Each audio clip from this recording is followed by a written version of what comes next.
I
think we're live.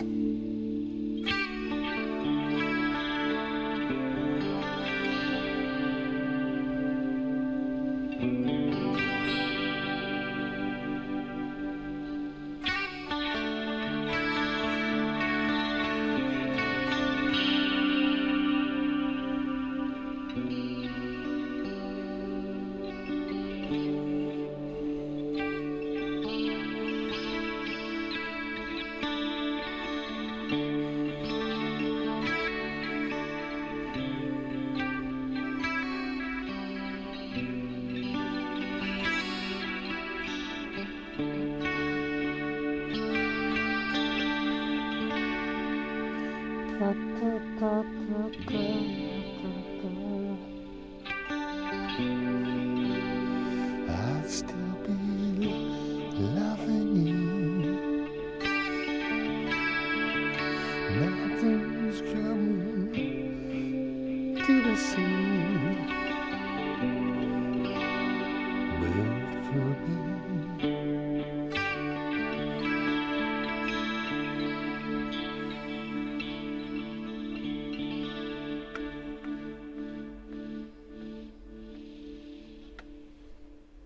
What's up? Oh my God. What a what a week. But I have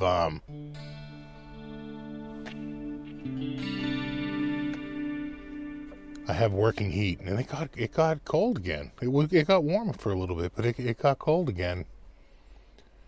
And we had a little bit of snow. Not too bad. A little bit. It's going to warm up again, though, so I don't think it's going to last.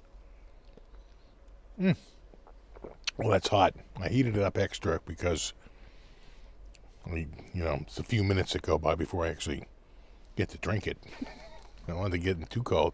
How you doing? Who do we got? Things are not as they seem. Of course, Ambrose. Zoots. What's up? James, Fretless. Ian, Strat CPOs, John Gregory, Matthew, Pasquale, WN Franz, Jimmy P, and Super Lead. We get a new guy though. We have a new member. Where is the name? David. Let's just call him David 443. Rolls right off the tongue. All right, David. Kind of need the distortion, huh? Well, that's not bad. Shame. Shame. Shame.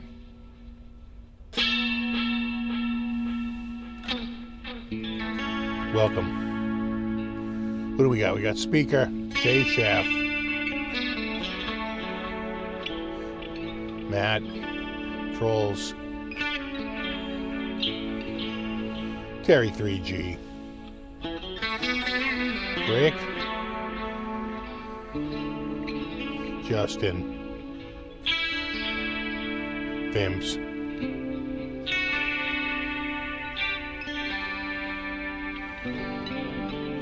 And Vimps. If I didn't say Vimps already. David or Dave, whatever, it's fine.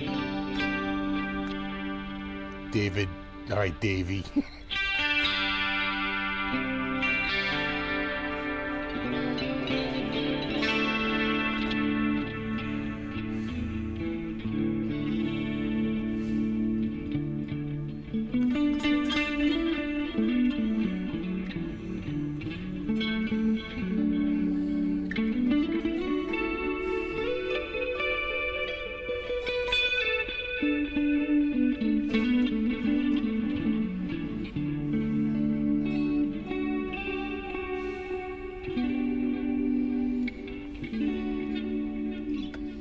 Do do do la la la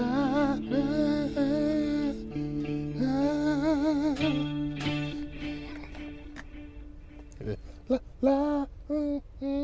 Going raga. Who else do we have here? Paul Leonard Ewing. Any new gear?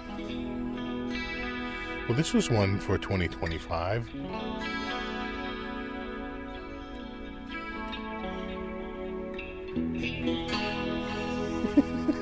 Your mom calls you that and you use it? Sure.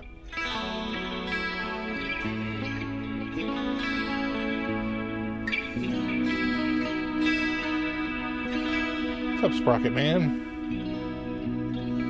What was my favorite guitar this year? We'll go through them, see if I can identify a favorite.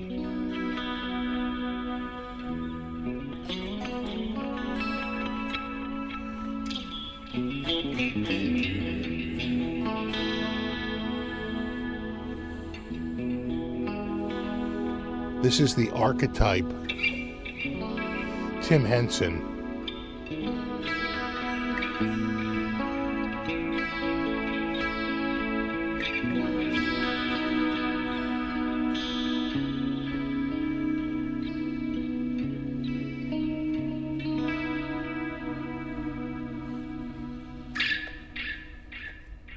Got some good effects in it.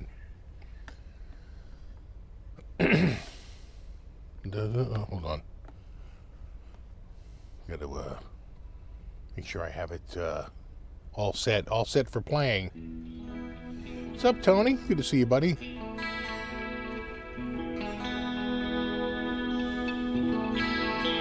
You picked up an HLX 500. Nice little guitar, huh? And I was wrong. I was on the, I think it was on the DiMarzio website, looking up DiMarzio's. They had a bunch that didn't have the triangle at the bottom. So it's not just like EMG. There's a few brands out there that don't have the foot. If you wanted to replace them, I think the pickups sound good in it. I'm just saying. One of the things when I saw it, I was like, oh, it doesn't have the spacing, you know, for the foot, for like a standard Strat, but it doesn't matter. There's a whole bunch that don't have that.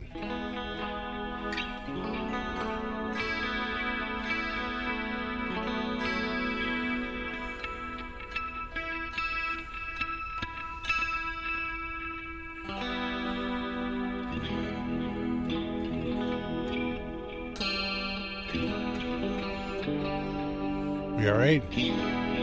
Oh yeah, we're good. No, this is not THU.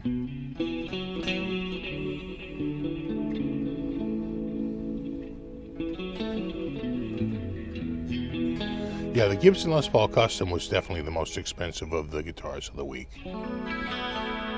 And like literally by, I think, double.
I know it's the first time I haven't played THU and I don't know how long.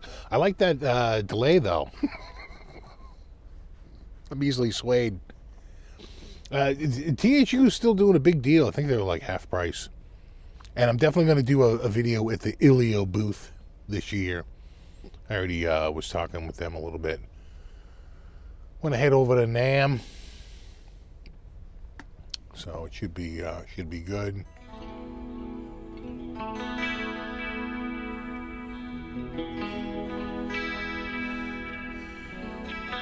How many guitar sales have influenced this year? That'd be, you know, it's hard to really know because the only time I know is I can look and see with if people click the link in the description, what it's getting for traffic. But that's about it. Your guess is as good as mine. And not everybody clicks the link. Some people just do a quick Google search.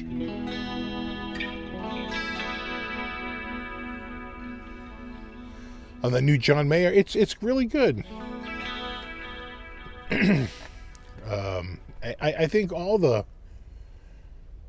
I haven't tried them all, but I've tried the Rabia, the Mayer, and this is the Tim Henson. I think they sound pretty damn good. You know, so the thing about THU is that you get a lot, right? But it can be a little hit or miss. Not every amp is going to be, you know, gangbusters through the roof. When you go with the archetype, it's a lot fewer. It's like 3 amps instead of 45, right? I mean, it's like not even in the same ballpark. They're so different in terms of what you get. But the amps sound really good. They just do. So you don't get a ton of stuff, but what you do get seems to sound pretty good. But if you don't like it, if you don't like something in THU, just go on to another amp, which there's only so many amps. There's like maybe 3 or 4 amps per, you know, rig. Like the whole piece of software.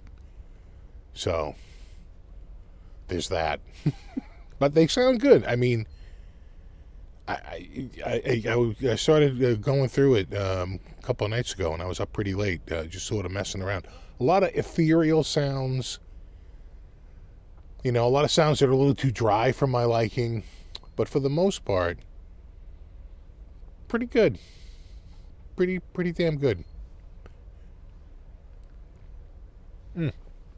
That is good. This is the Tim Henson archetype. The Tim Henson X. We have nothing in common playing-wise. We're very different players, but got some good tones in it. I think so. Really good. Now, I've had this, this is a 1987 or an 88 Model 1A. I've had this for a little bit. I got this a few months back.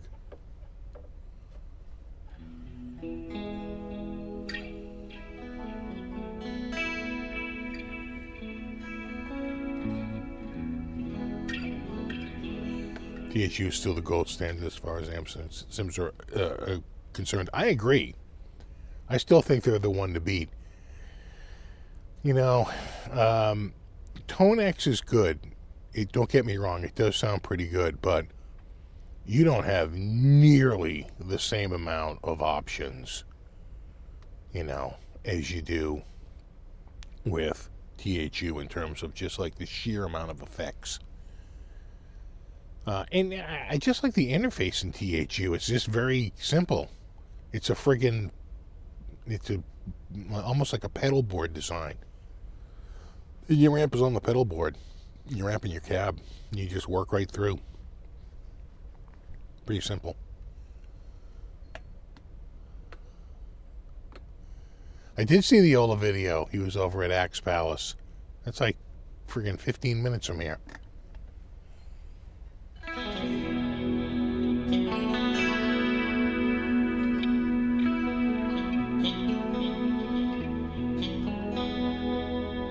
nights. I don't have a throat tattoo yet. It's grown on me.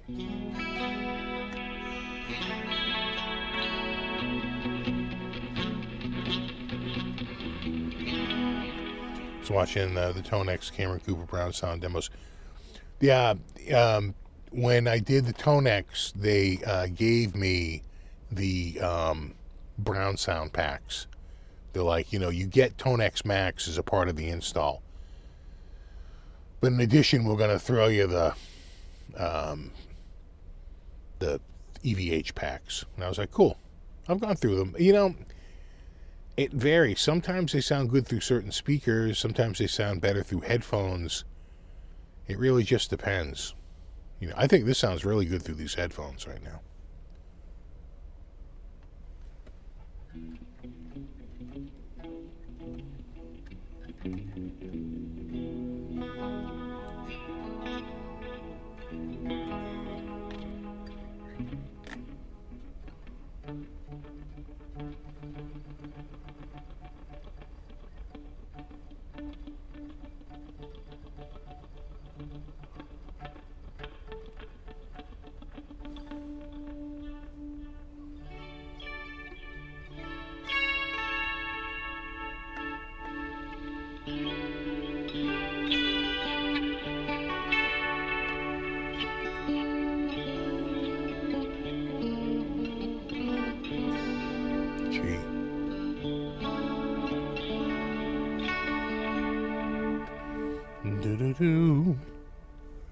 Yeah, I think this sounds pretty good. Now he's got a bunch of other crap in here too.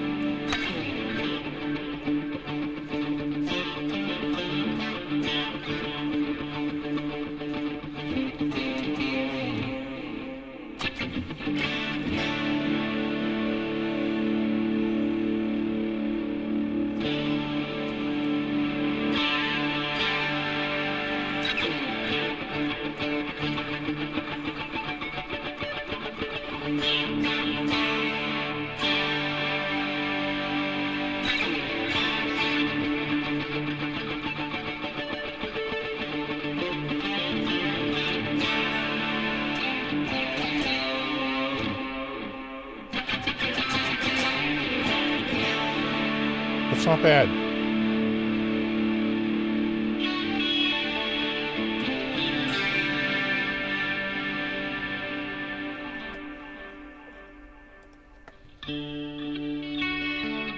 It's also a boost. Nope, don't like it. It's because the compressor's on a little bit. But that overdrive sounded good.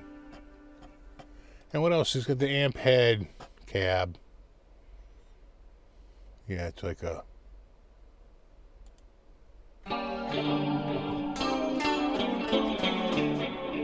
No. EQ. And then all the outboard.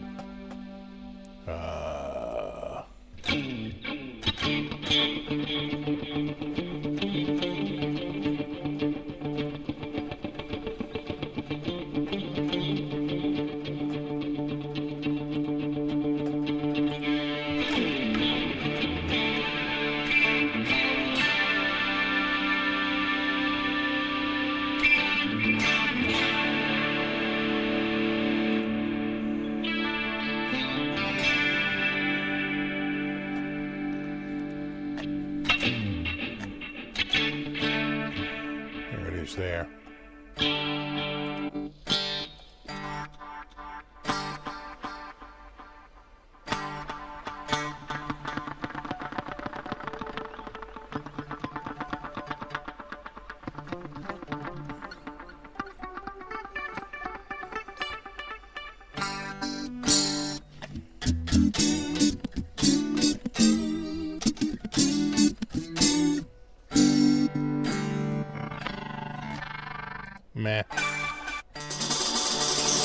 No. See, some of them aren't really usable. You know. Meh. That's not bad.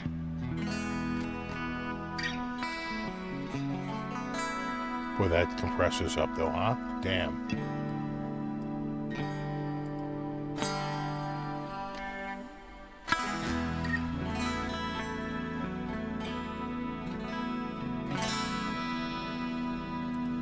Oh, yeah, it's a little...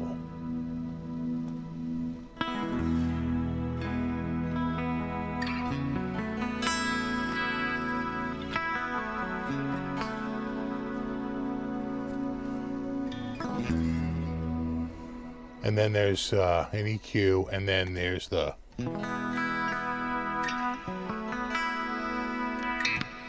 And then the delay has a bunch of different modes. This is in ping pong.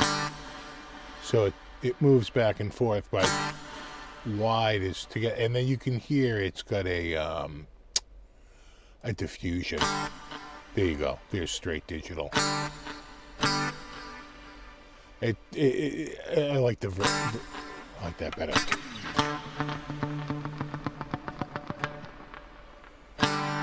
So there's the ping pong. It moves. Spread. So it's just a micro difference between the two ears. But there is a difference, or straight down the middle.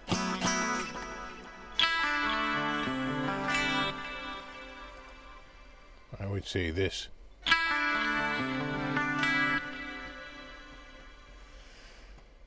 He's got something going on there.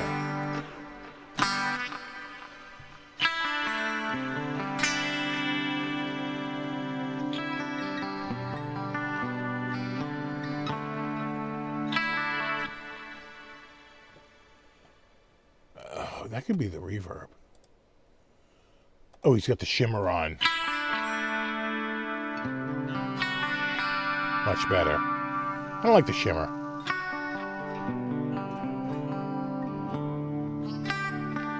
Oh, it's probably brighter, huh? Not really.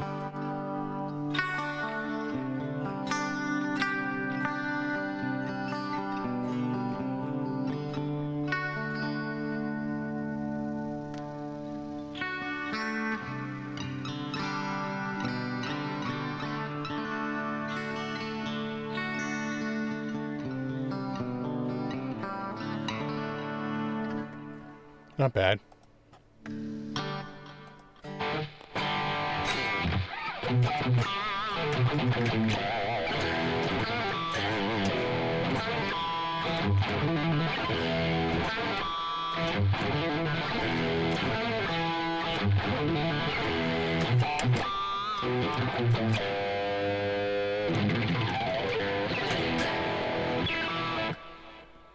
That's not bad either.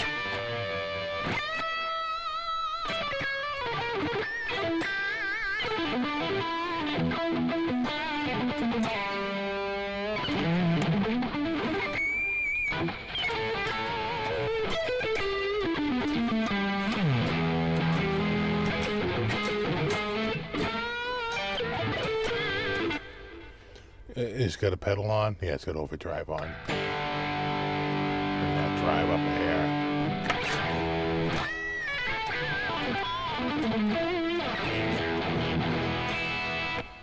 Yeah, not bad. Not bad. What do you think?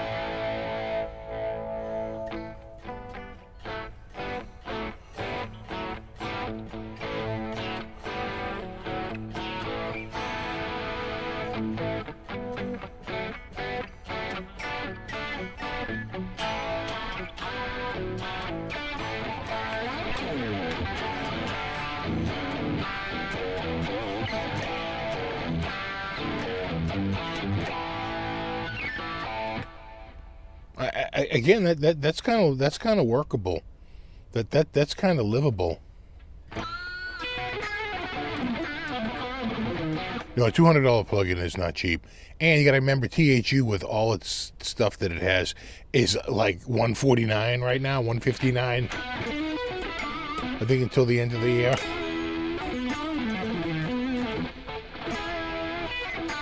But you got to remember they got to pay these guys, right? They're all getting paid to lend their names to them.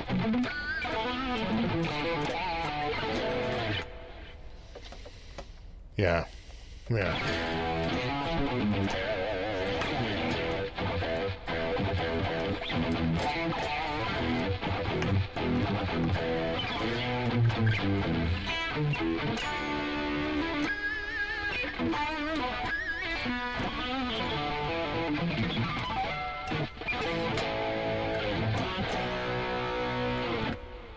I think it sounds pretty good. You know? No? Just me? Hold on, where am I? Right here.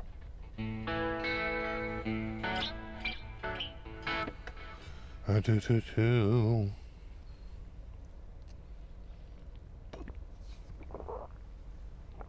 is good.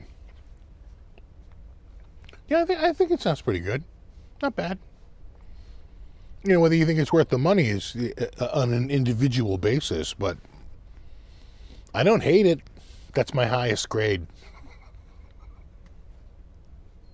That's my highest mark. I don't hate this. I knew what I hate, and I don't hate this.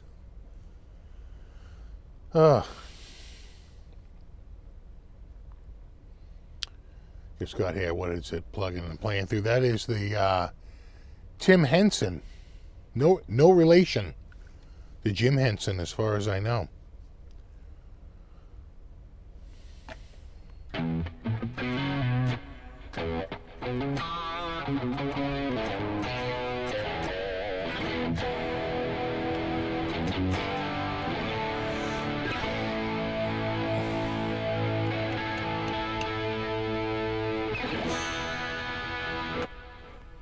Yeah, it's not bad.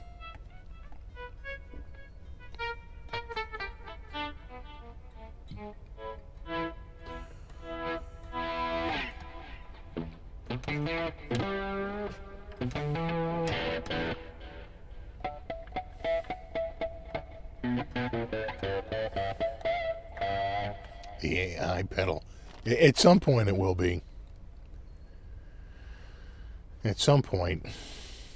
They'll at least market it that way. How's the new furnace treating you? Freaking awesome. You know, it got pretty cold out. You know, it got warm. As soon as we put it in, it warmed up. But then it kind of cooled off again. It really cooled off as of like this, you know, yesterday and this morning. We got quite the cool down overnight. It was in the single digits. In Fahrenheit. That's way into the negatives for Celsius. So yeah, no, it's been pretty awesome. You forget just how good it is at distributing heat throughout the house. Right? When you have a whole bunch of space heaters, there's always cold spots, right? There's no even heat. So it really, really has made a difference. And it costs so much less. We were looking at, I guess it's gas costs something like 25-30% for the same amount of BTU output as electric. So a lot less money to do natural gas. Steve, I love the song you did with the stank line. Yeah, that was I did the Christmas song this year. I did 3 versions. I put out the official version. And then I had the pop version and the alt rock versions, because it was really in that order. The official version was by far my number one in terms of like what I liked and was able to work with guitar. And then after that, I kind of liked that pop version. Thought that pop version was pretty damn good, sort of the anti-Mariah Carey. And then the alt version. I did dozens of alt versions, and that was easily the best one. Christmas songs should be a staple every Christmas, yeah. Yeah, we'll have to come up with something new every year. No pressure, though. We can only speculate. We can only speculate. Exactly. The new bias effects is AI powered. Yeah, you're gonna see that marketing. They can't. The AI. You know. My new. I gotta come up with my new AI powered singer, like Artificial.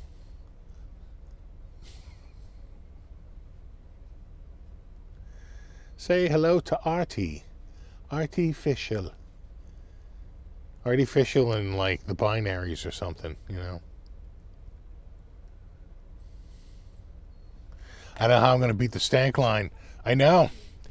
It's funny because what you wind up doing a lot of times is working back. You have a final line you want to say. You know how you want to end it. Now you're trying to work back. Right? Kind of weird how that happens.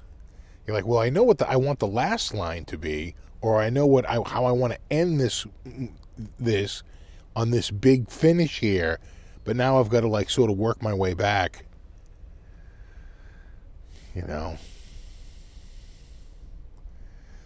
Oh no, it's no pickle jar. Very, very, very few songs could ever, you know, occupy the same, you know, shelf space as pickle jar. Yeah, exactly, the digital talking heads.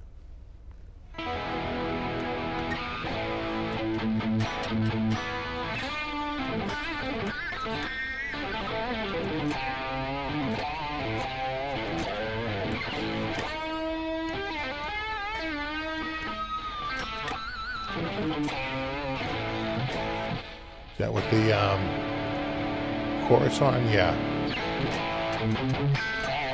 Sort of takes the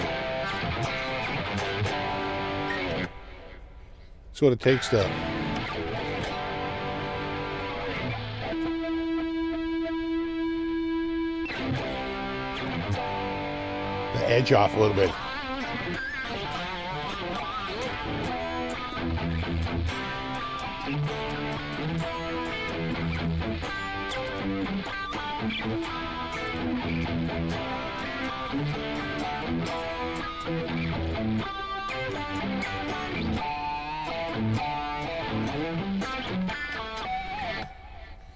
I do do dee do dee dee dee. Yes, pickle jar is still the banger of all bangers, especially with a knife onto the side of the lid of the jar. You guys get anything good for Christmas? I got some decent things I needed. Some quality footwear. Oh, that's good. And one thing that got me that you don't realize you need it until you get it is I got some like a micro screwdriver, like a precision screwdriver set, which comes with all different types of screwdrivers and torques, and I mean tiny stuff. You know, for like doing glasses and like really, really tiny. And I'm like, you know, you'd be surprised. You need something like that, and nothing else you have is going to work. I'm using the corner of a goddamn razor blade to try to, you know, take out a small flathead. It's like you gotta, you know, you gotta have the precise tools for it. So that was a good gift. That's really good. You've been consuming a lot more. You know what happens? You finally get that jar open. Where's my open pickle jar? Yeah, you got yourself a new DJI Osmo Nano. Yeah, I think I'm going to use my phone pretty much. I get good results with my phone cam, and I got the latest phone. I get a new one every year. So I should be good without having to buy a separate cam. And I've got it in a super, you know, tough case. And they lay down carpet instead of the concrete. So I should be good. I agree, microsets come in handy more than you think. Absolutely. You know, you come across some tiny little screw, you're like, oh God, how am I getting this stupid thing out? I'm looking your way, NVMEs. Yeah, I got my wife a new laptop. She was like, a new laptop? I said, listen, RAM prices are through the roof, and right now, the RAM you're getting inside these laptops are the old pricing. RAM has gone up by 300 to 500%. And next year, we're not going to get... I got a super bargain on that. It was well under $500. I couldn't believe it. It's got the latest, Intel Ultra chip in it. And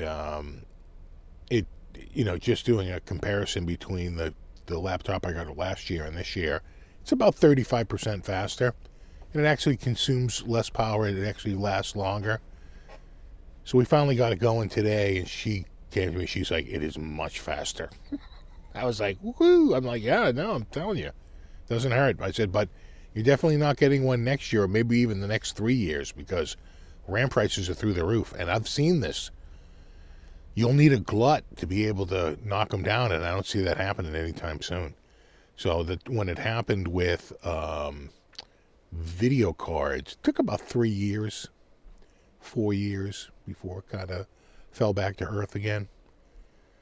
I expect the same. Could be a while, 3-4 years. They go up fast and come down very slowly. Again, unless there's a glut. People just find they're just sitting on a bunch of inventory, and then they'll start to slash prices. But no, we're in scalper territory at this point.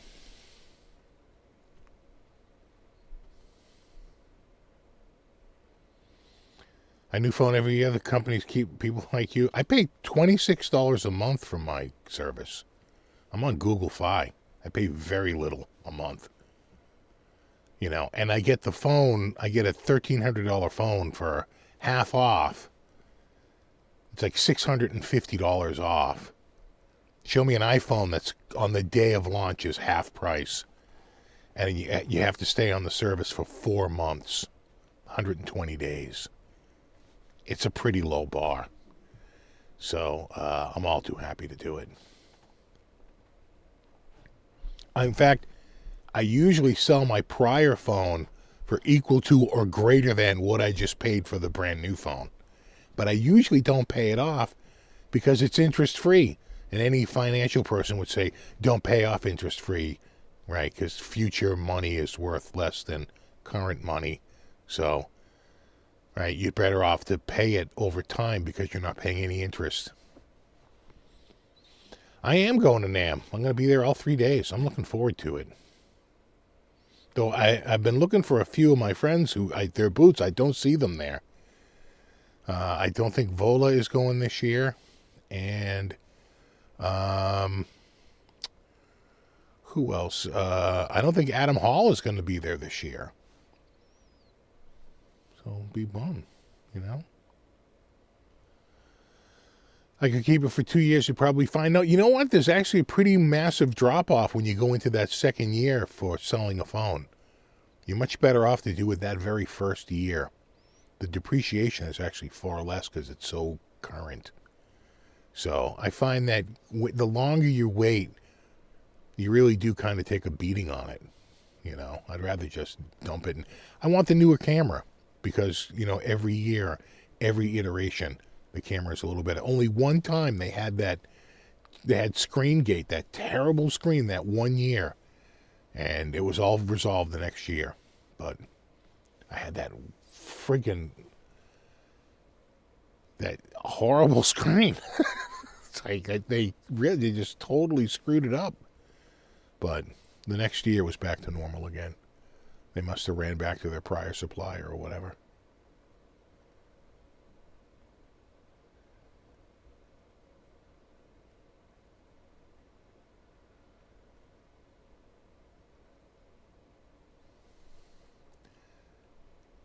Forward to you.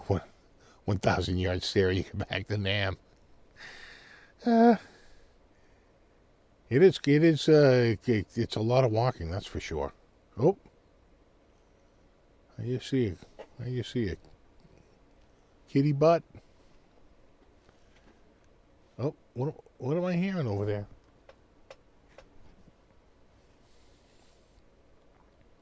I had your phone since 2018. I've had continuous service in the same number since September of 1992.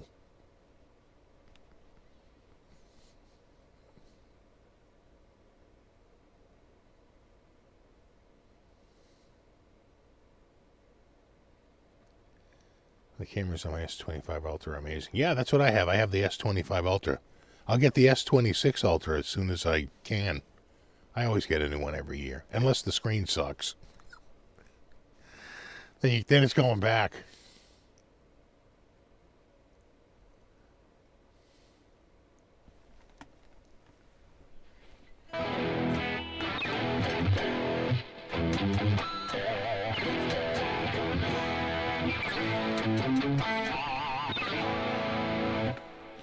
Yeah, I first started out on, it's probably Cellular One.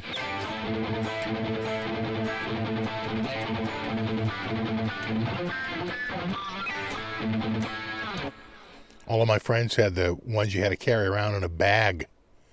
And I had the handheld one, which was enormous. It was like a giant head brick, and I mean enormous. You know? 1-9 Charlie.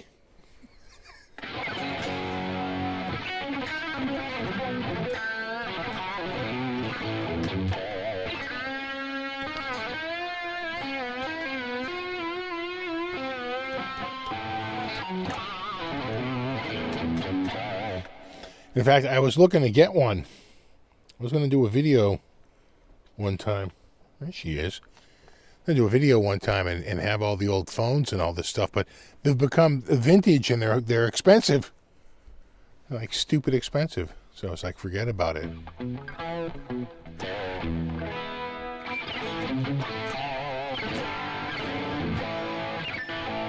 All right. We can check out, I did put together a slideshow. We ready for a slideshow? Slideshow is the slidiest show that ever slide a show. Okay. I took the liberty. Are you going to be able to see? How's this going to look on cam? Let me just see here. Oh, yeah, no, that's good. These are all the guitars. For as many as I had photos, I had to go back and meticulously go through and get all the photos. You know, what with the meticulous and all that. And I put together... Hold on. Oh. Move my leg here. Hold on. I can move my leg up, straight, up. Okay. Better. Okay. So this was the first guitar of the year, the Gibson SG, and that is actually stuck under my freaking foot. Here we go. It is actually dark cherry. People are like, no, that's black, bro. And I'm like, no, it really is cherry. See? I told you it was cherry. We were like, that's stupid. Why would they do that? Like, I don't know. It's because it's dark cherry. But yeah, normally it sort of looks like that. But if you get up to it with a light or you put it out in sunlight, you can see it. That was the first one for Guitar of the Week. Very first week, we started off with the Gibson. And oh yeah, then we did the St. Vincent there, right? I forget the name of it. The St. Vincent guitar. But this is it's not the Music Man, it's the Sterling. All right, probably says Sterling right there. Yeah.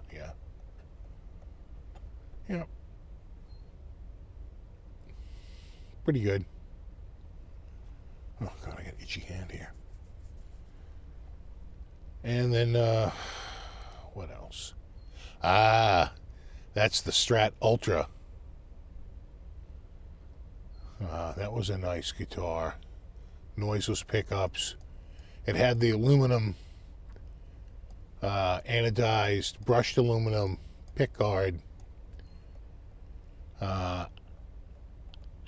forget if that was roasted maple. Maybe it's just tinted. But that was a nice one. The Ibanez. Now this was like one that they had just announced at NAMM, and I was able to get one pretty quickly. That's their mid-tier AZ. So they have the high-end AZ, and then they came out with an entry-level AZ, and this was now their new mid-tier AZ. That video might be the highest number of views I got this year, because I think I had a title that said like the hottest guitar out right now, and plenty of people want to just come there and just tell you you're wrong. It is not. It's the one I just bought, bro. And I'm okay. Calm down, bro. Don't be, no, boy. It is a threatened group. Very defensive. This one. You know, there's one of these up on Guitar Center used right now. The problem is the one up on Guitar Center has a sticker down here, and I would worry that we don't know how long the sticker has been on, and I would worry that once you peel that sticker off, you're going to have a discolored block right there, because this guitar is from 1987, 1988. So, yeah, like 88. So there is one up there right now. That's it's pretty clean, in every other way, but it does have a sticker on it, and I would be scared shit to peel that sticker off.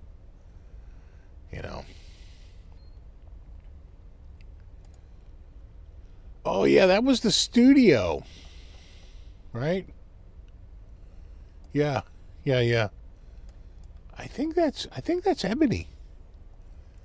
All right, this was the new studio series by Gibson. The new Gibson, like a little bit higher end, right? You got fret nibs. I forget if that was ebony or it's just a dark rosewood. Kind of almost looks ebony, doesn't it? It's a pretty tight grain going on there. But and they've done ebony in the studio a few times, so that's nothing new. But yeah, that was the what crybaby? What are you crying about? And this was, I want to say, what crybaby? Come here.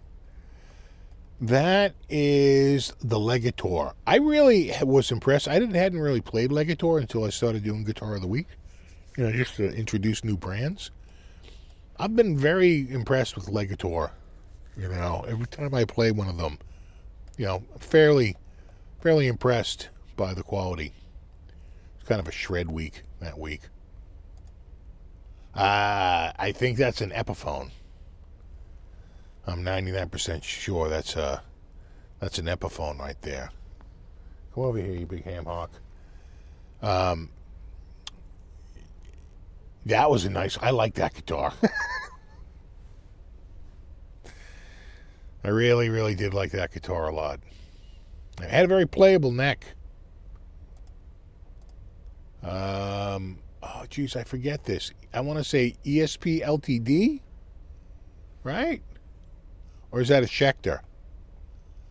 Ugh, now I forget. That might be Schecter. Ugh, now I can't even remember. It's either ESP LTD or it's a Schecter, but I can't quite remember. I got to get the headstocks in there sometimes. I'm going Schecter, just because based on where the dots are inlaid. Schecter Hellraiser, yeah. I remember ordering the Hellraiser. So that would, and I think I made a pinhead thumbnail for it, right? Because of Hellraiser. Yeah. Player 2 series. Again, the journey tells me the guitars I don't like. And you know, it's just not my style, bro. You do you. But you know, I'm playing Def Leppard riffs on this thing. It's not yeah. No. That's not, it's not my cup of tea. This was a couple of good ones. This is, I want to say, I forget if it's either a Jackson or Charvel. I want to say, oh geez, now I forget. I want to say this is a Jackson. That's Godo. I want to say this is an MIJ Jackson, maybe. It's either Jackson or Charvel. Had the Duncan in it. And this is MIJ, without a doubt.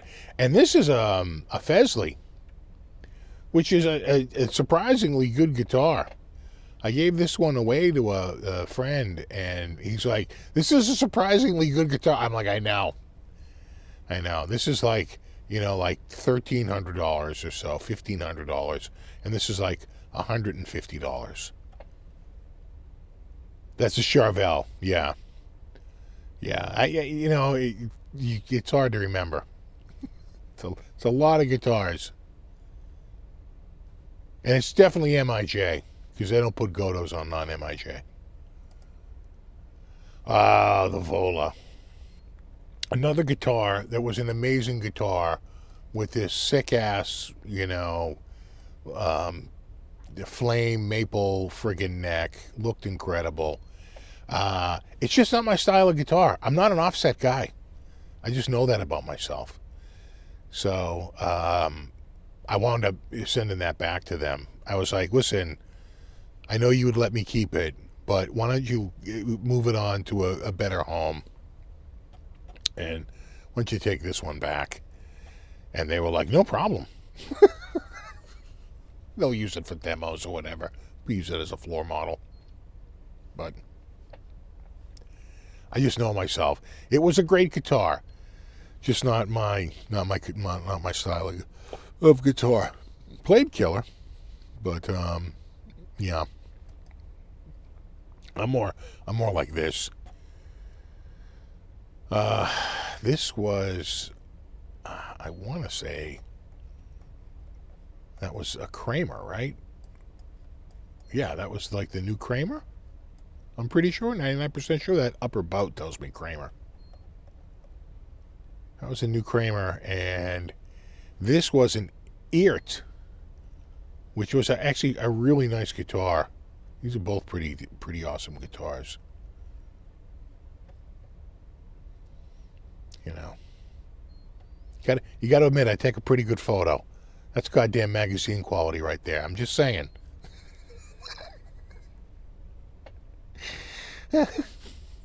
Saying, where's my friggin'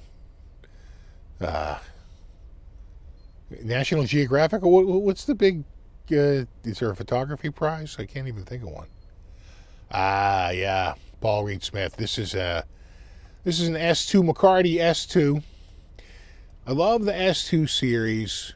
It's a high quality guitar. These are made in Maryland, and they use a flat top to cut down on work time, and you know, so they're like a mid-priced model versus in between the SE series and the CE series, right? So they came out with the S2 series, and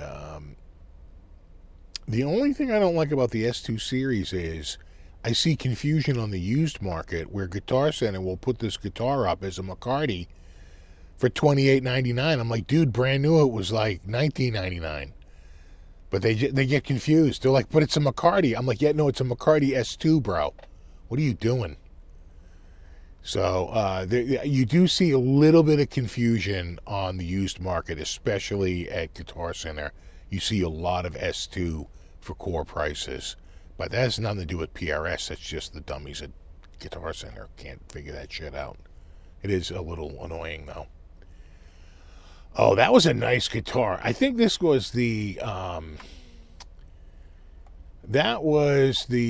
Johnston, right? The Johnson, the Nick Johnston. You know, basically he was a Strat guy, and he got Schecter to make him a Strat. I'm pretty sure that was his, right? In atomic white, which is really kind of like an off-white, like an Olympic white. Not to put too Fender a name on it. That, you know, this one here, it's a nice guitar. This is an Epiphone. This was the Ghost Fret. The only, you know, it had, on paper, it should have been my goddamn dream guitar, right? Big giant body Explorer. It's got a goddamn Floyd Rose, and I'm pretty sure it had an ebony fretboard, and everything about it on paper was like, I should love this guitar, and I did not like it at all, and I'll tell you why. He uses an like an R4 width on the nut. It was like the widest friggin' neck, and I've just learned I don't like wide necks. Like the deep back doesn't bother me as much as a wide span side to side. So, but again, I think if they weren't making a signature model, they might say, oh, this is a little too extreme. But because it's signature, they've got to do whatever the artist wants, and the artist wants a wide neck. That's what he wants. So that's what you get, but it's not for me. In every other way, I love this guitar. Look at that thing. Goddamn piece of art. And you got to admit, that's a pretty damn good photo. I'm just saying. I'm pretty good. All right. Talk about necks I thought I was going to hate. So this I thought I was going to love, wound up not liking it all. This one I thought I was going to hate, wound up kind of liking it. Thought it had a killer sound, and thought it was like one of the best sounding guitars I had seen so far that year. You know, the intonation was spot on. I just thought the whole thing, it's a Strandberg.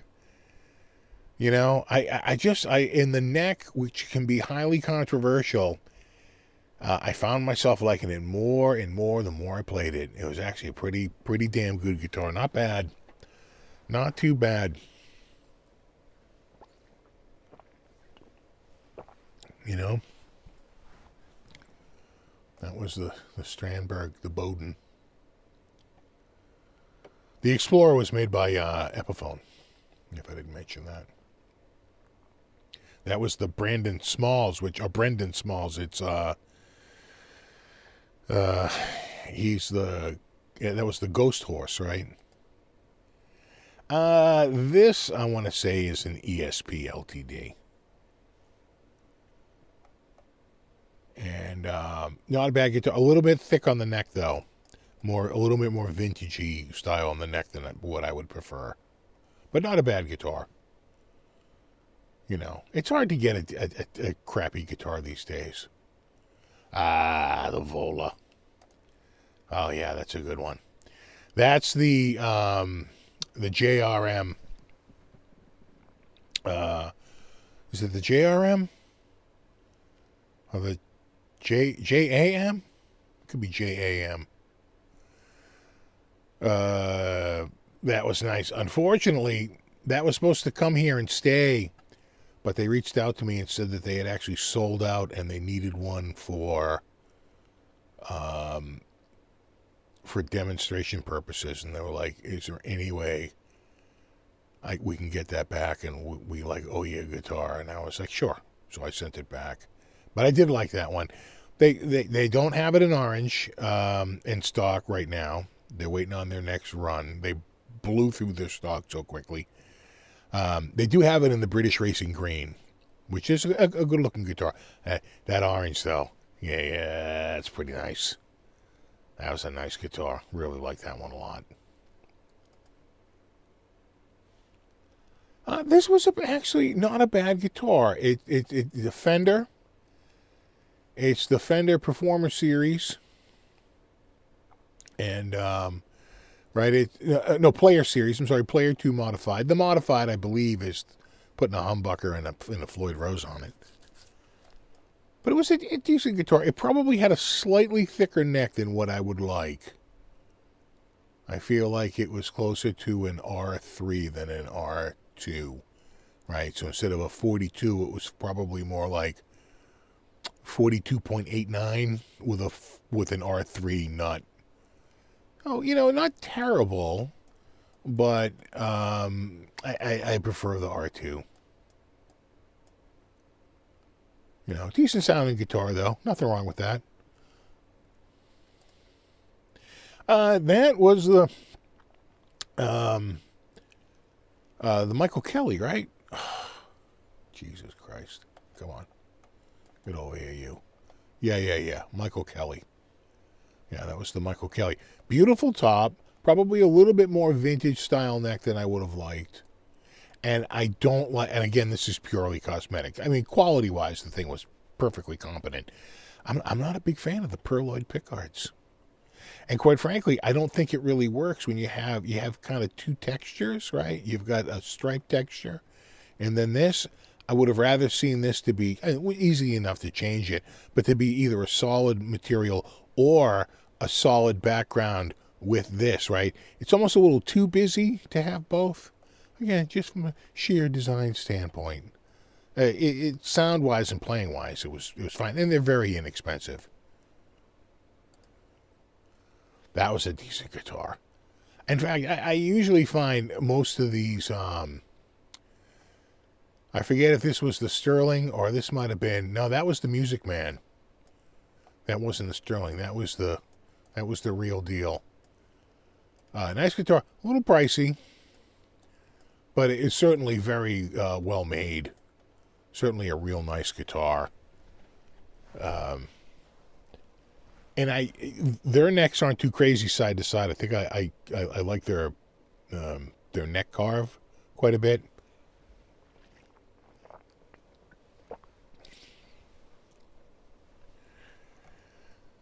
Let's see. Yeah, there's another shot of the same guitar.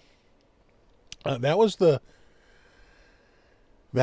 other, whatchamacallit one there. God, the one that begins with an L. Not Lucido, not Larry, Legator. They called him Legator. Like a Monster Godzilla versus Legator.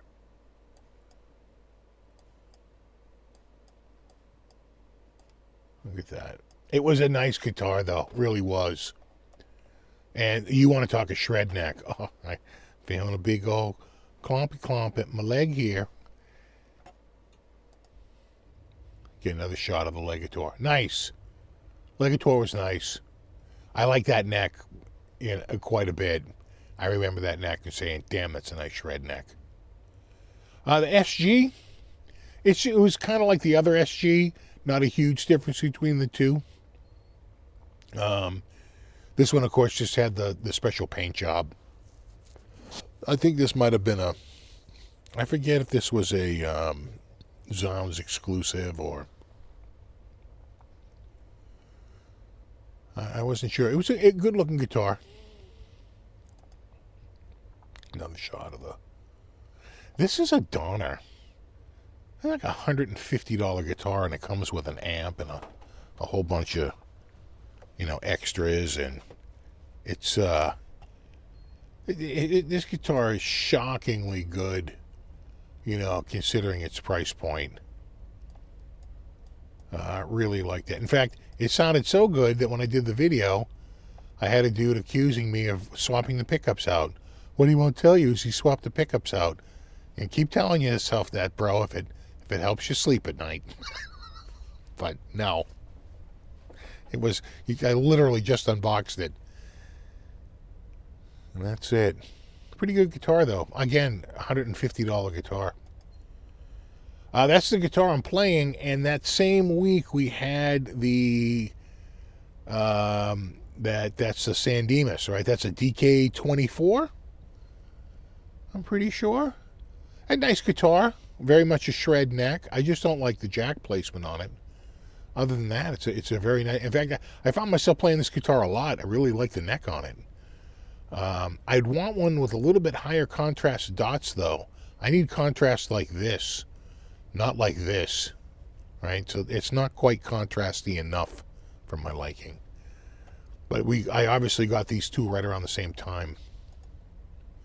The hollow body with the piezo.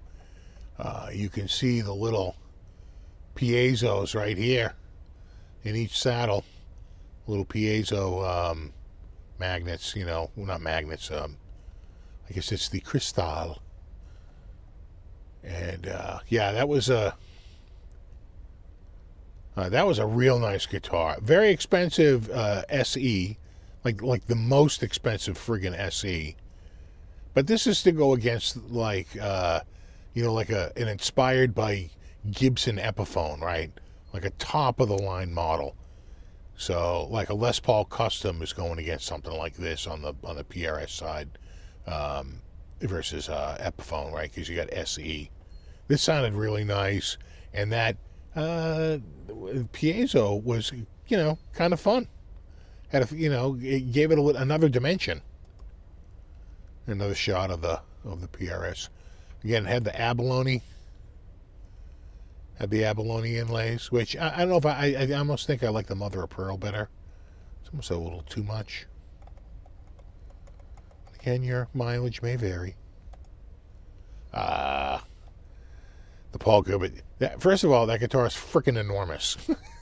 I can't impart to you how big freaking PGM guitars are. They really are friggin' huge. And it did have the magnet under here. We found that out. That was a nice guitar. Fun guitar. A little too big for me. It was a big boy. It was a biggins. And it's got quite a long neck, too. You're like, well, it's just a guitar. And then you pick it up and be like, holy crap. This thing is freaking huge. It really is a big guitar. Yeah, I think just because Paul Gilbert's so friggin' big, right? He wanted something to, didn't look like a toy on him. Another shot of it there. Well, the Iceman it's a reverse Iceman, right? The Iceman would go up like this if it was a lefty and connect, but because it's a righty and it's upside down, they have to cut it out so your hands can reach the upper access. And because it's the opposite, a reverse Iceman, they call it the Fireman. You know what? This was actually a pretty decent guitar too. Again, not my style long term, but we like to check things out. I'm loose. This one had the tape was coming off up here, and I took a hairdryer and heated up the tape, and was able to press it down and get it to stick perfectly. So some people called it out in the video. They're like, "Oh, the tape's coming up." I said, "Yeah, no biggie, no big whoop. I got it." By the time I did the live show that Saturday, I had it affixed, nice and snug. Another Sterling, right? Yeah, right. Sterling, yeah, Sterling. Another Sterling, a great guitar. In fact, I think this one was a little bit higher up, right? That might have been a 50. It came with the. I'd have to go back and look, but this was like a little bit more premium. It's a nice guitar. Like $550 or so, $600, something like that.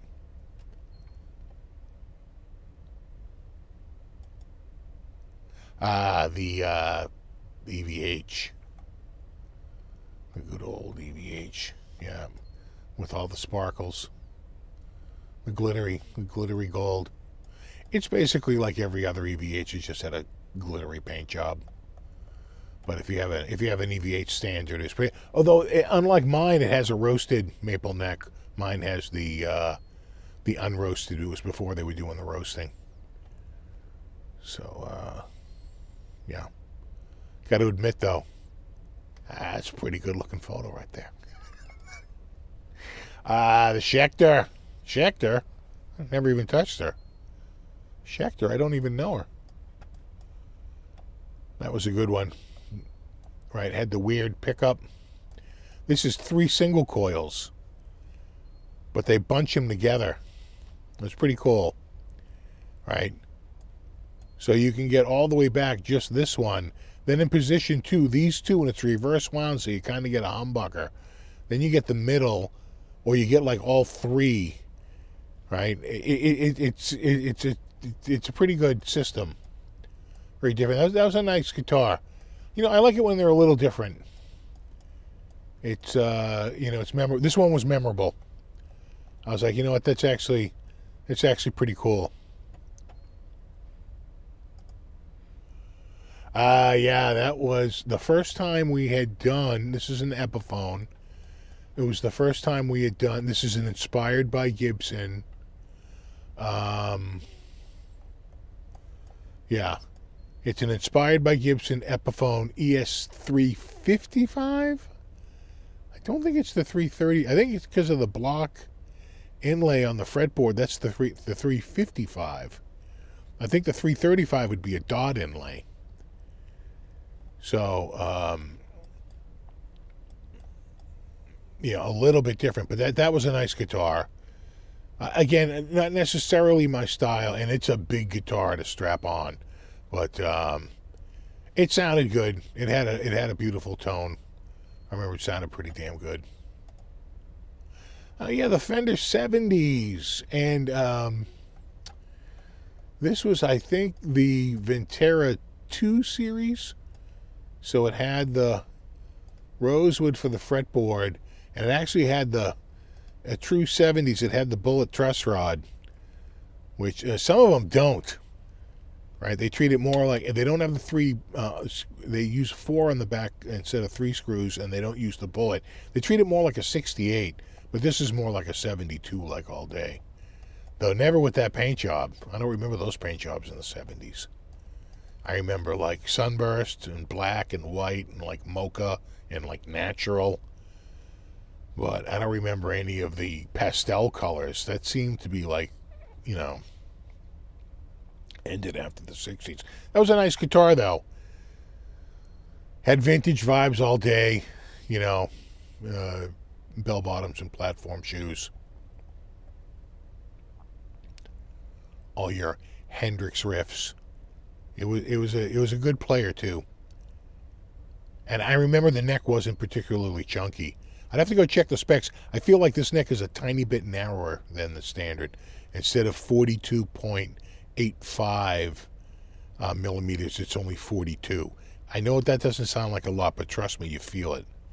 You can totally feel that. Oh yeah, the Badlands.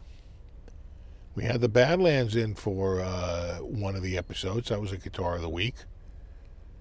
And I don't think I got 2. I only got 1 shot of that one. I got it in the case though. I think they're just starting to ship this week. They're finally getting them out. And this is the P3, the Ibanez Power, 3rd edition. The original Power looked nothing like this. This is really based on the Power 2, the P2. And but it's sort of a mashup between the USA, which didn't have a pickguard, and the European, which had 24 frets. USA had no pickguard and 22 frets. European had a pickguard and 24 frets. This is a little bit of both. No pickguard like the US and the 24 frets of the European and Japanese market ones. Nice guitar. Here's the problem, though. A little too green on the paint job. I put it under a black light, and it's coming up green, bro. That's green all day. You put it next to my RG550. That RG550 looks yellow. It does not have that green. You can almost see that green coming through a little bit there. Didn't quite get the color the same. It's a little green, which really comes through under the black light. The Squier Baritone. Decent sounding guitar. I don't know that I'm a baritone player. Yeah, you kind of find out about yourself. I don't like single coil, single pickup guitars. I found out that I really missed the neck pickup. Wasn't crazy about the baritone, though I liked this. I would prefer to play this over, say, a 7-string, because I don't like the wide neck of the 7-string. So I still like I think the baritone if I want very low tones without having an overly chunky neck. I'd take this over a 7-string, I think, all day. But it does mess with your head because you're down like a full fifth. Oh, yeah, this one. This was that, again, I think it's a Schecter, right? Yeah, another Schecter. It had that crazy triple pickup. So you get like the humbucker, then like all three, and then each one of these, you're like, how come I'm not getting any single coil noise? Because each one is a stacked humbucker. You see what I'm saying? So it's like one humbucker, two humbuckers, three humbuckers. I don't think they had one with all four, but they had like these two, these three, like this one and this one, like this one and like this one, and then just this one. Right? It had quite the pickup selections on it. But these are all stacked humbuckers, which is why you never get any hum no matter which one you put it on. It's pretty clever. Oh yeah, the Telly. This was the guitar I started to do the Christmas song with. I thought I might shoot it with this, but I wound up going with the Strat. This one kind of looked Christmassy, but it had to go back. I couldn't keep it around.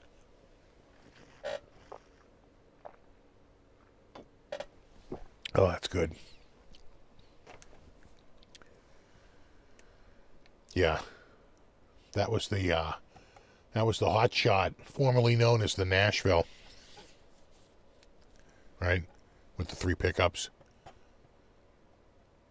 You there, Hot Shot? All right there, Hot Shot. Oh God, I have like cat hair on my freaking face here.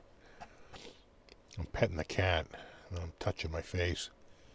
The Jackson, this is the 1985. Total shred vibes. Big time shred vibes.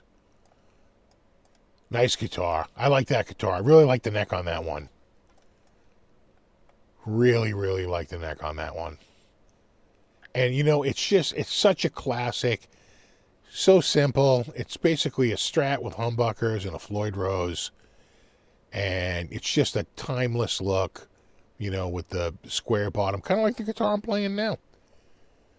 And it had the sharp, pointy headstock. No, that was a nice one. I really like that guitar a lot. And that was the, not the EVH. That was another Sterling, right? Yeah, Sterling.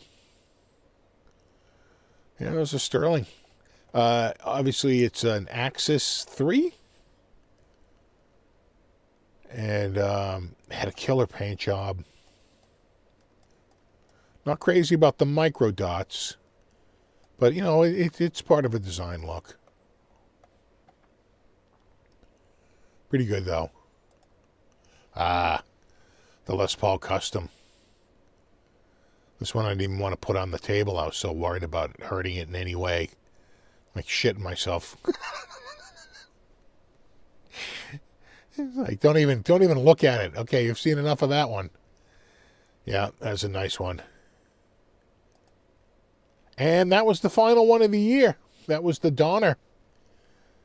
That was the last guitar we did this year. The good old Donner HLX 500. Which I've actually played quite a bit. Because it's right here and it's plugged in. But I didn't want to do it again, you know, this week and play the same guitar again too. That's why I dug this guitar out. But those were the guitars of 2025.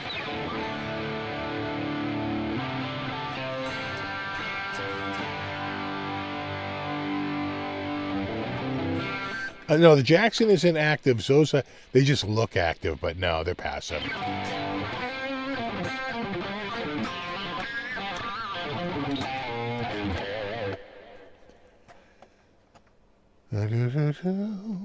What else do we got here?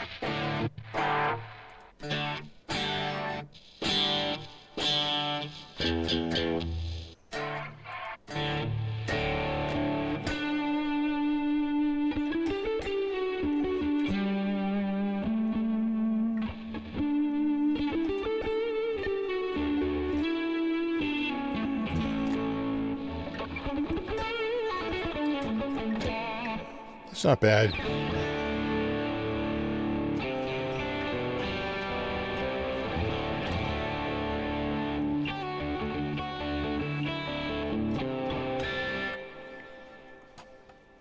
That's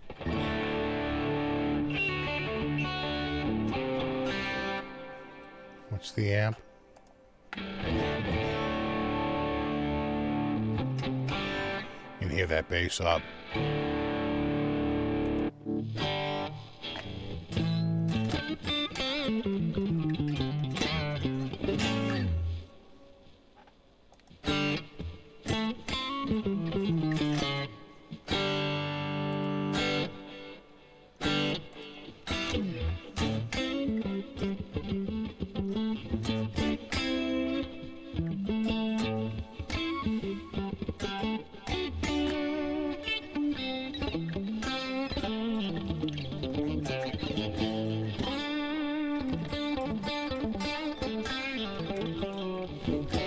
I don't think it's quite 52 guitars because, remember, I take the last 2 weeks and the first 2 weeks of the year off. So, I think it's 48 at best.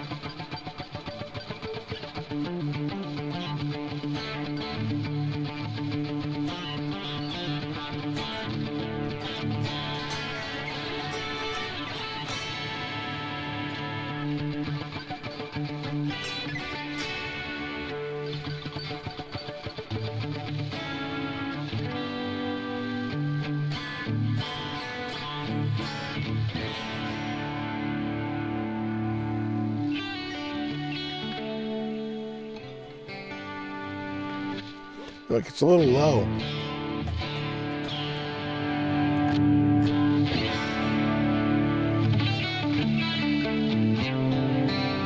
That's better.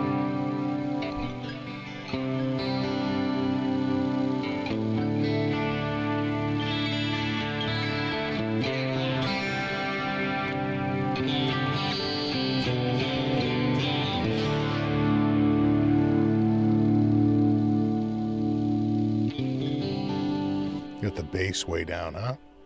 Middle down too. Treble and presence up.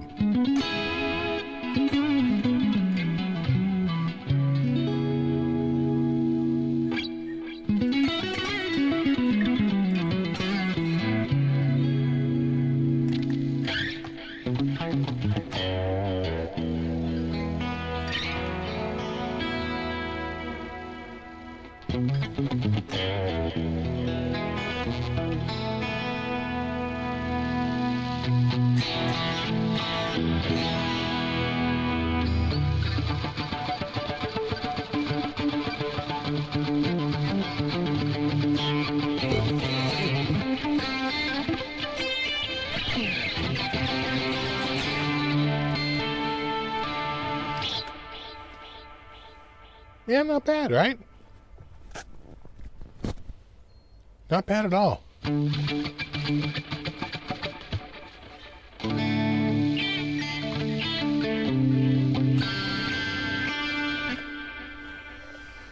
Biggest thing I found that helped with my Windows audio bitrate is you running VB Matrix instead of ASIO for all. Well, you always want to run ASIO ASIO for All, though, is a generic ASIO driver to try to get things to work. Now, it can be pretty good, but what you really want to do is get something like Focusrite or PreSonus or something that they write their own ASIO driver. Because I assure you, the difference between ASIO, can I do it here? Yeah, all right. I'm going to set it to Windows Audio. You ready?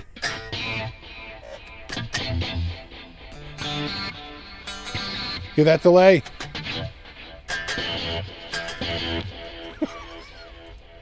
You put it to ASIO, and it's practically instant. That's the difference between Windows Audio and ASIO. Usable and unusable.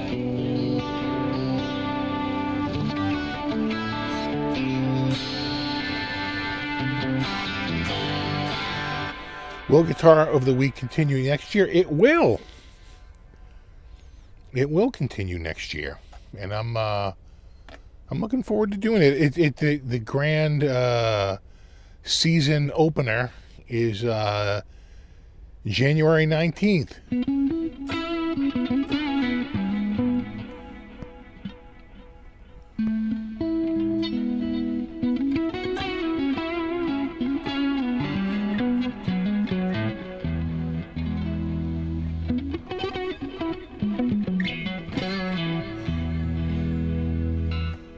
That sounds pretty good.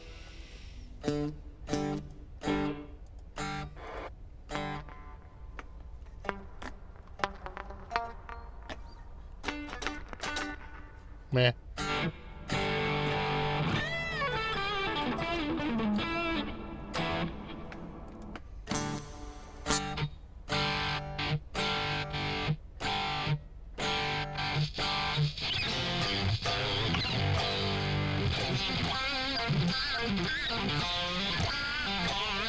A little bright.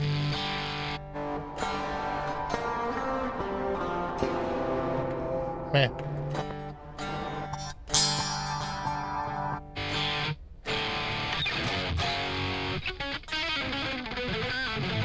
It's got a doubler.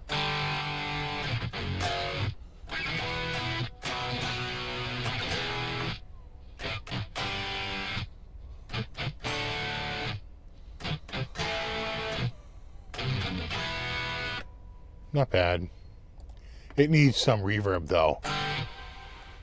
Maybe not that much.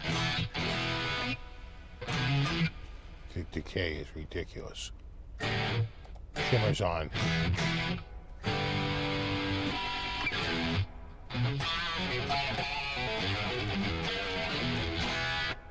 That's not bad.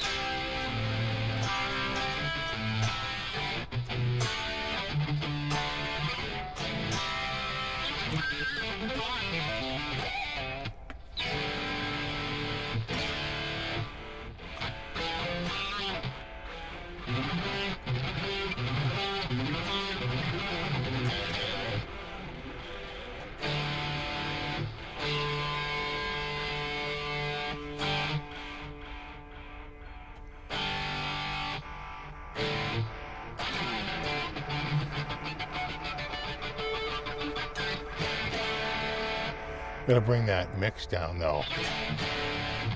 That's better.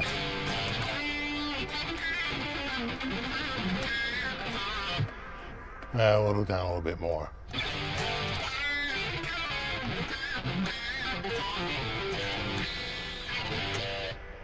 A little higher in the mix, a little low on the feedback.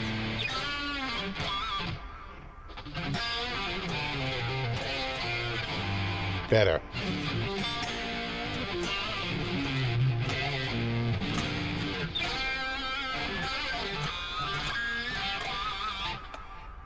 Yeah, not bad.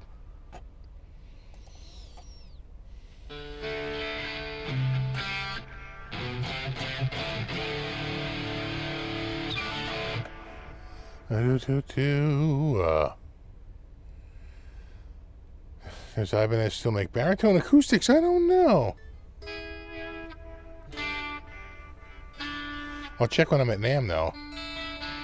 Any plans for New Year's Eve? I usually just stay home and do nothing. You know, when I was younger, we used to go into first night. Couldn't even imagine doing that now.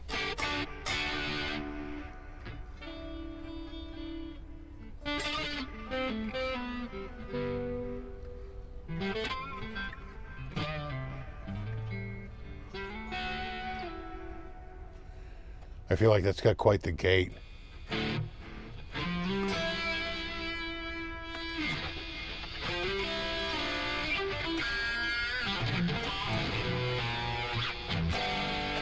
Better.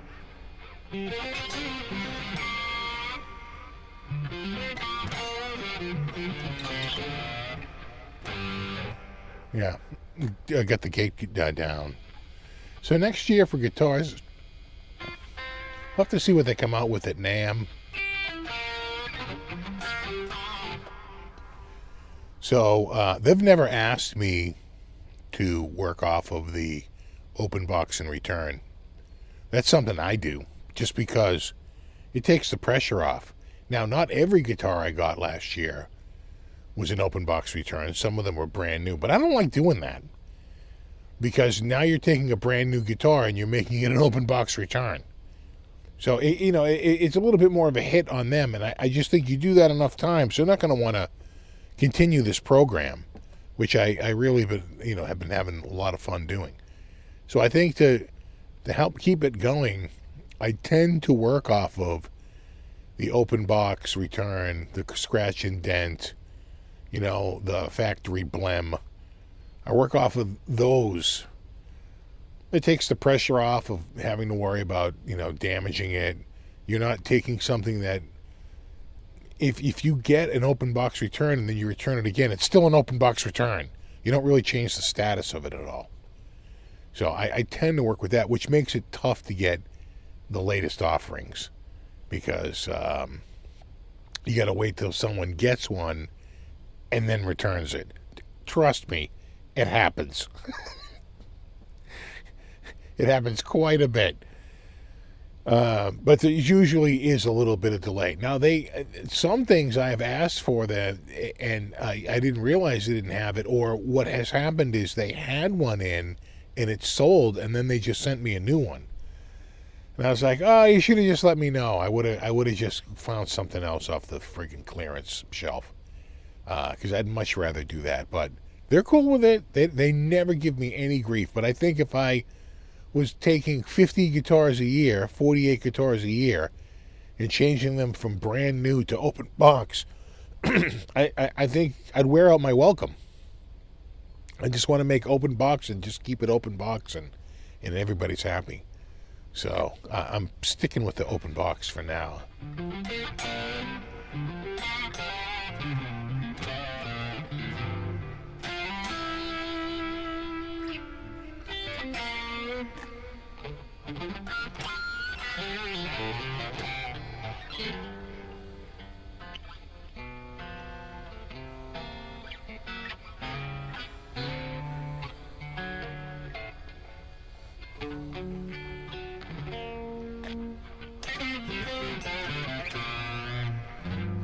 Were there any mailing issues moving the guitars back and forth? Never an issue with that, but they changed how they send and receive guitars.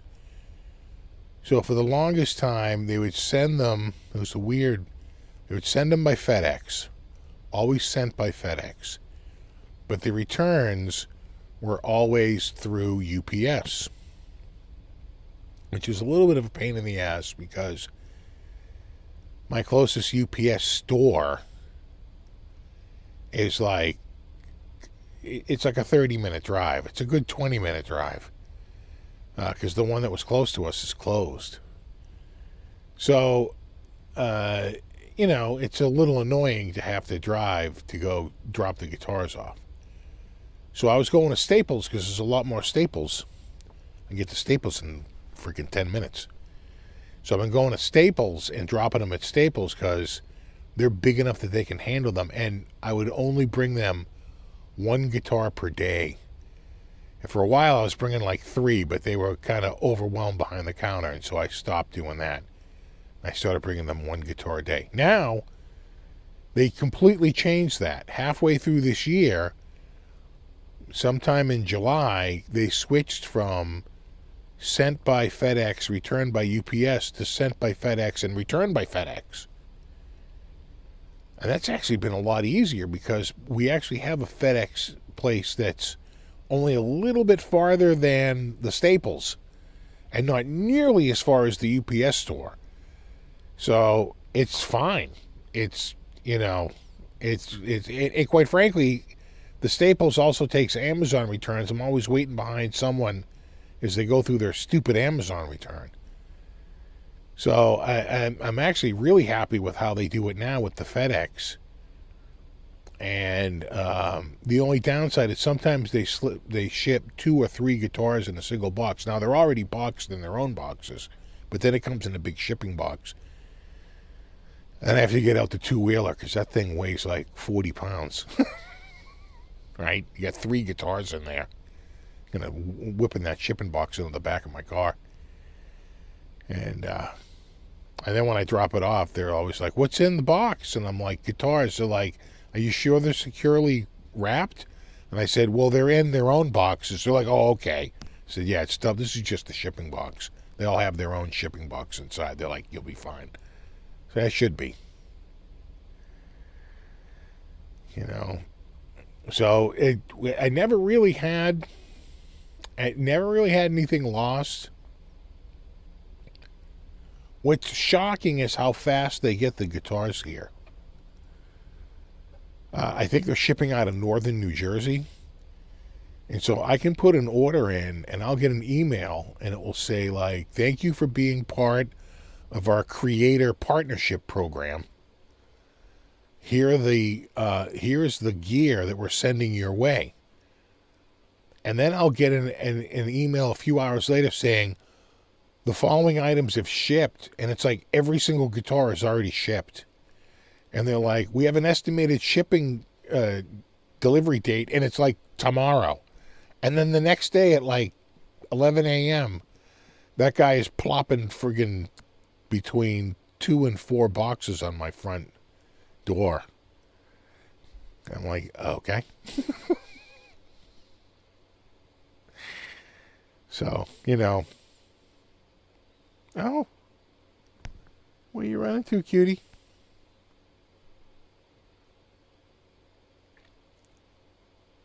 Shipping versus buy local? Well, the only reason why I don't buy local is because they just don't have a ton of stock.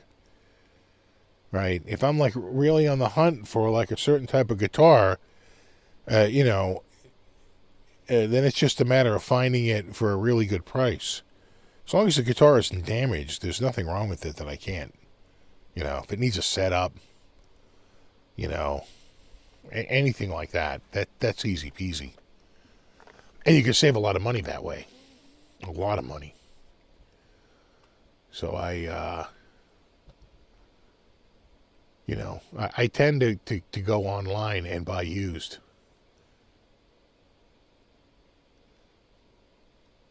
FedEx is horrible for you. They're actually pretty good with me. They throw them up on the porch. They're pretty good. Or sometimes if I know he's got a bunch, I'll meet him out there. A lot of times he'll walk in the back. I'll take 2. He'll take 2. He'll follow me to the back door. He'll get him done. I say, "Just leave it here. I'll bring it in." And it works out pretty good.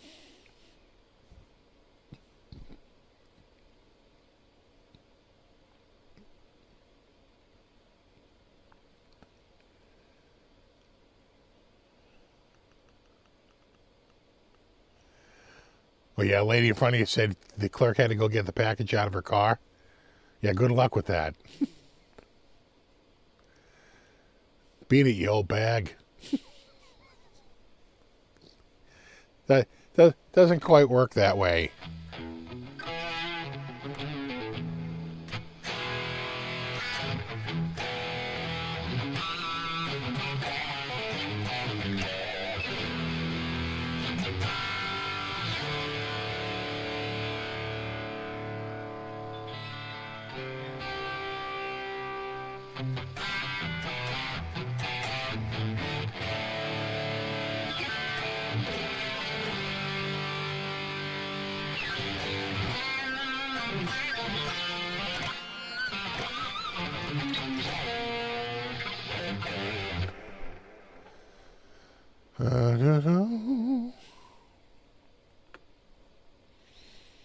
Had him leave it on your porch. You had to be signature required. Yeah, you know, it happens.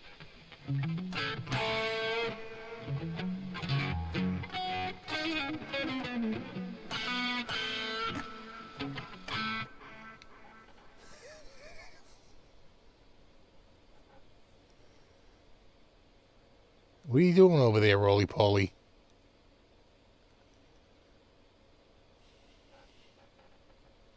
Look at this cat. Look how chunky she's gotten. She is friggin' huge. Right? You coming over? She's like, no.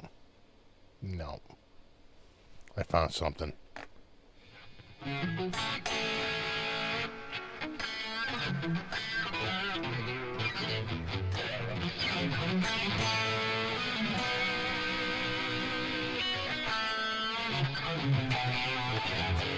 Oh, here she is.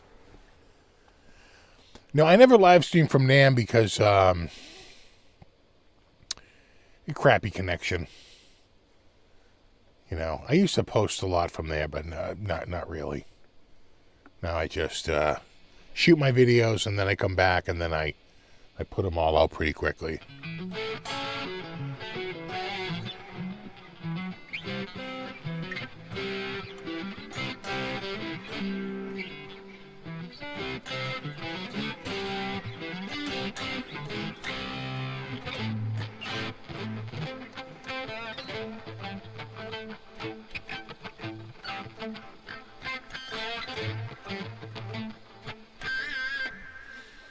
Made a mistake of buying treats for your cat. Now every time you open the fridge, he thinks it's treat time. We got Buddy the pill pockets because Buddy is doing so much better. He's like totally got his weight back and he's sleeping. That cat wasn't friggin' sleeping. He was like through the roof with that thyroid disease. But he's put a bunch of weight back on. He's sleeping. There he is, right there. Where is he? He's right here. That's Buddy right there, knocked out on the little blanket there.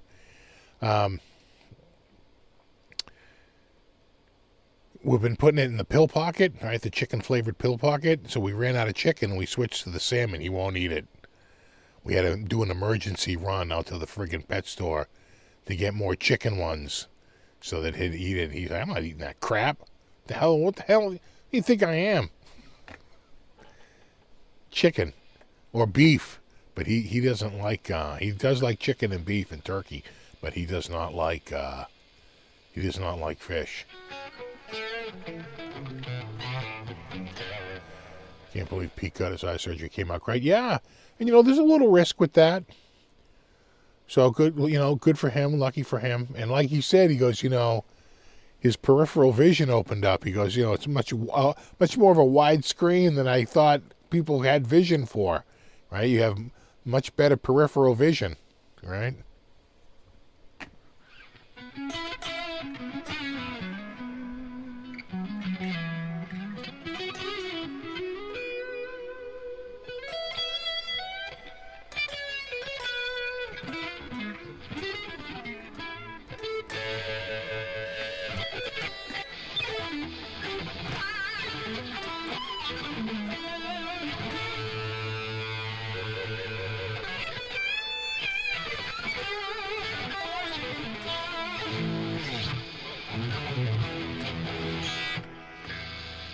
Yeah, you can hear it. There.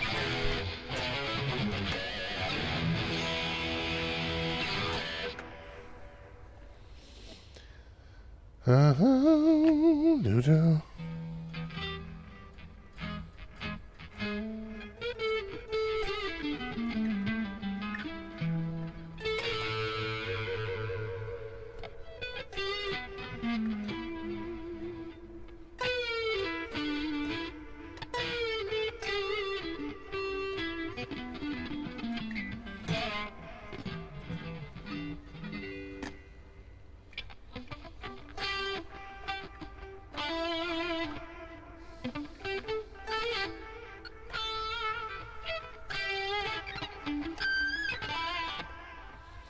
Oh man, 8:46.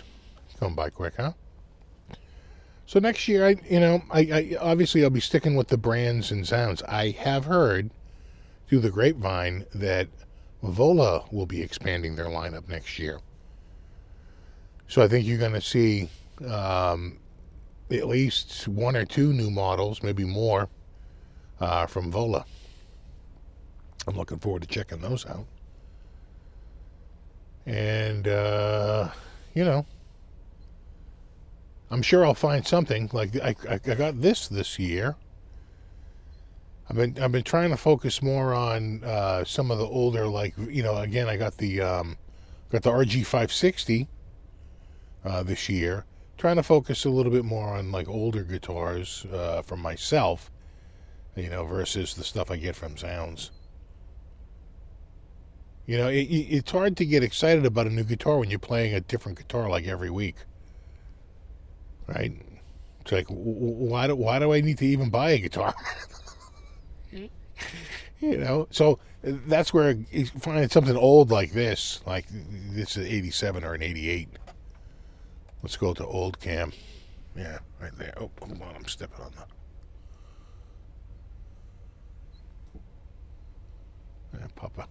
Look at that. That's nice.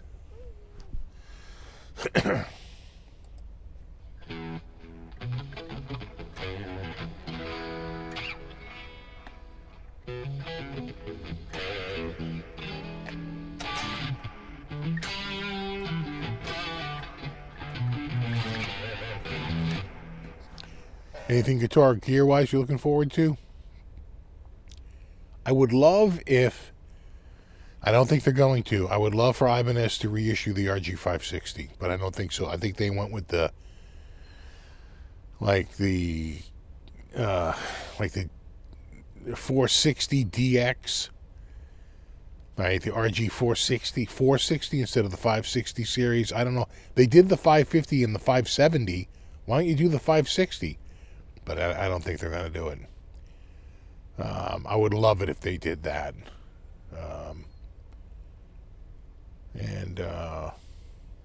We'll see what Fender does. I think they just refreshed their vintage line, so what's probably coming up next, like the Pro line will get a refresh. Right? What's the last thing they came out with? The Pro 2? Maybe that'll get a refresh. Who knows?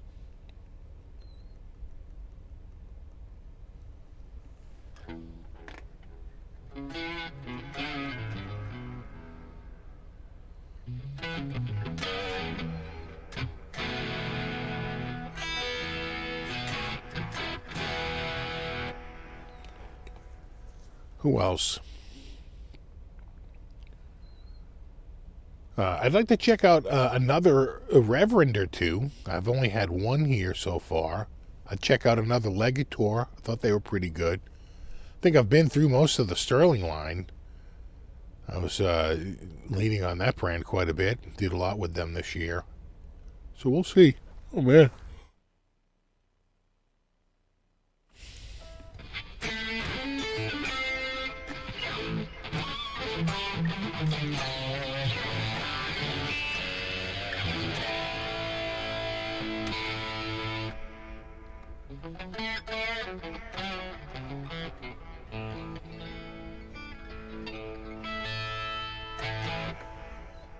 Recommend for a guitar with a D-tuner?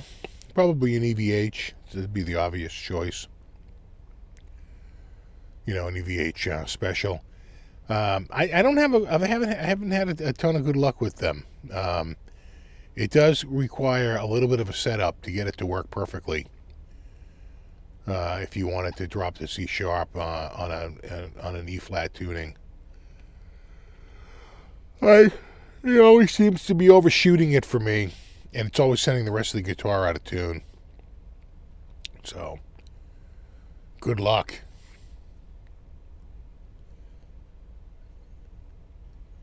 I still have the S470. Yeah, I still have that around here. In fact, that's over there on the wall.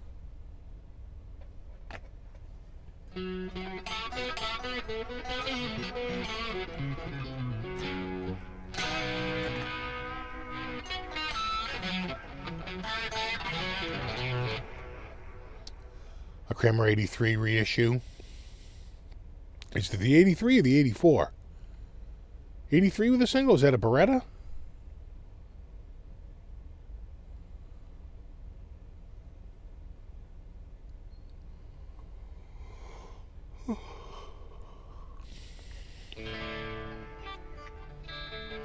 I don't think they'll do the 560 without the volute. I think they would use the same exact neck that they're using on the Genesis series, right? Quite frankly, the same friggin' body. They just route it differently. And it's actually saves money because you don't have to put a pick guard on it, right? So, I don't know. Yeah, they, although I guess you'd have to put the back plate on it, so. Again, they did the 570. If you can do the 570, why can't you do the 560?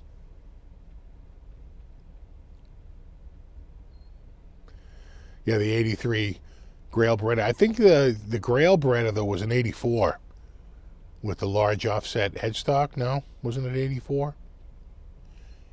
83, they still had the beak headstock. I had an 83. Unless it was late 83. But I feel like it wasn't until like winter 84 that they finally switched to that offset headstock, offset hockey stick.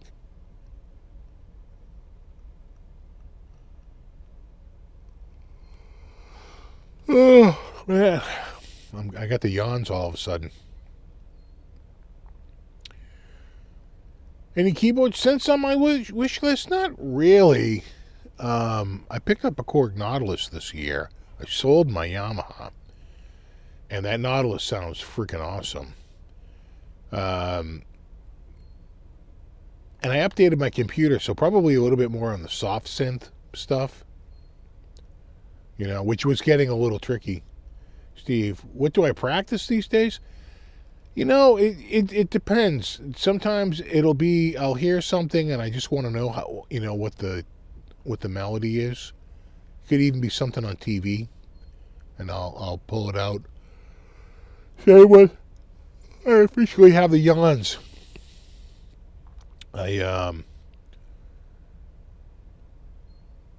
I'll do a lot with, quite frankly, a lot with the AI. And you just see a lot of the same, you know,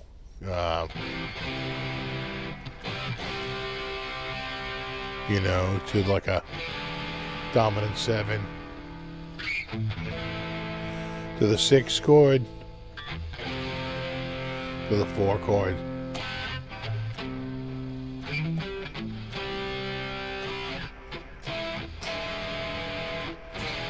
Kind of like the SNL.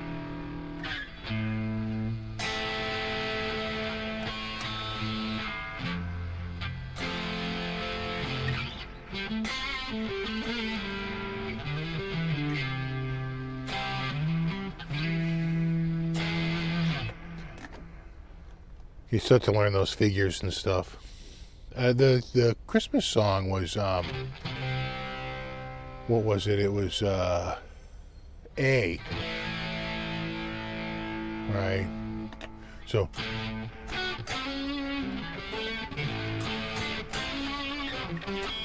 to F.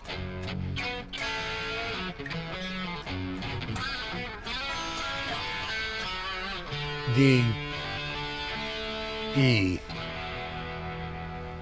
Snow is falling on the ground so white.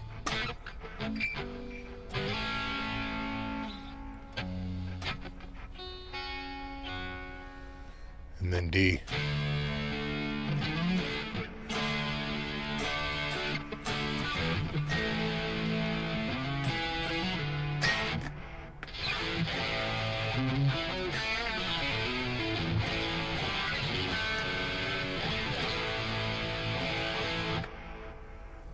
Yeah, it's kind of like the SNL closing number, right? The 1 chord to the dominant 3 chord, right? Then to the 6 chord, to the 4 chord. Pretty common.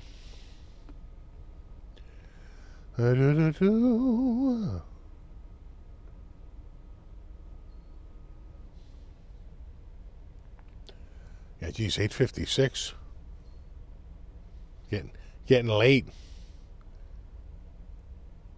You guys have any New Year's Eve plans? I'm probably just sitting around doing nothing.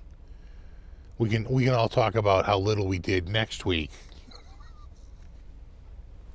Though I don't have. I think I'm gonna have to go to the attic and watch the Pats game over the air using the over the air box, because the Verizon and Fox are still fighting over the carrier costs. And Verizon's like, yeah, we're fighting for you, but make no bones about it. Whatever we pay, we're passing on to you. So it's in your interest for us to fight. Well, we'll see.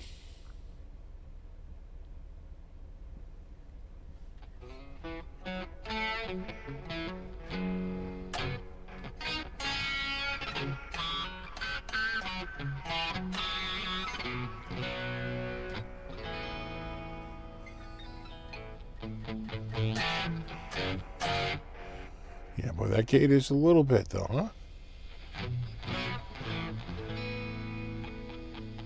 Better.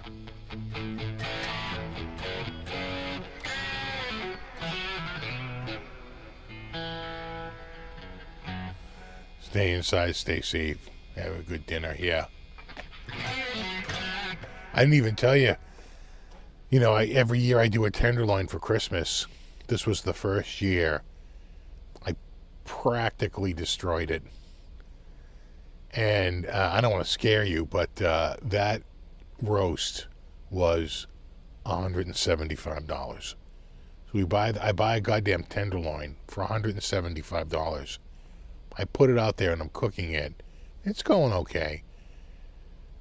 And I turned the burners on underneath it, and I must have had the burners on a little too high, and it got dark out. We ate way too late, so I can't read the thermometer.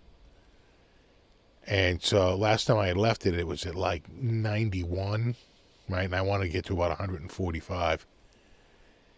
So I finally say, listen, I got to go out and check it. I get out there. The thermometer reads, and I'm not even kidding right now, 375 degrees Fahrenheit, which, I'm not going to lie, is pretty high for a meat thermometer.